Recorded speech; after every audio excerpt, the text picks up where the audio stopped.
very delighted to be here today for the unveiling of the quilt. I think what it does, it gives recognition to the contribution women made, not just to the 1916 Easter Rising and the War of Independence and the subsequent decades of conflict that we had here in the fight for Irish freedom, but I think it gives recognition to women right throughout society in terms of, sometimes their contribution isn't valued, it isn't recognised, and I think in the week it's in it, for International Women's Week, this is a perfect tribute to those Republican women who took part in the 1916 Rising, but to all those other Republican women who down through the years were part of the Civil Rights campaign. They were part of breaking the Falls Road curfew. They went to prison. Indeed, some of them are friends and comrades who died on active service. And I think that really, women need to be given the recognition, and also the women who did the things that's sometimes unseen. Those women who took on the roles and responsibilities when men went to prison, who are leaders in our community, and who were part of the Relatives Action Committees and those other groups that helped in the campaign for political status in the jail. So I want to really, really thank the women today for actually giving all those women a voice. My name's Maria Farrell. I was born in 1957 and I grew up in the Falls, just on the road there. I didn't come from a particularly Republican family, but growing up where I did and when I did, it's near impossible not to be impacted by what was going on around you. So I was quite young when I joined the Republican movement, just 15. I was young, but I was politically aware and I knew what was going on around me.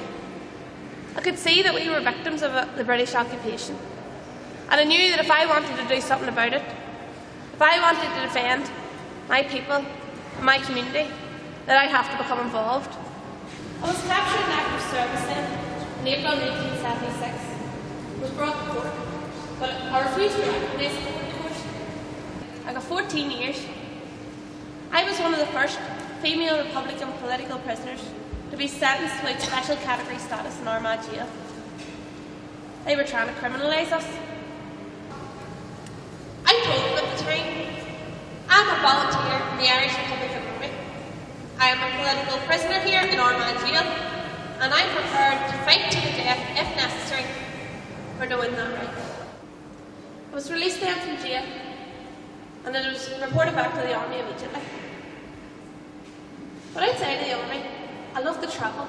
I loved seeing new things and seeing different places. I loved being free, not being tied down. I suppose 10.5 years in jail does that to you. Shot and killed by the SAS, along with Dan and Sean. I was 31 years old. But even then, the Brits didn't get it. They still couldn't criminalise us, and they still couldn't break us. Because they may have killed my body, but they'll never kill her cause.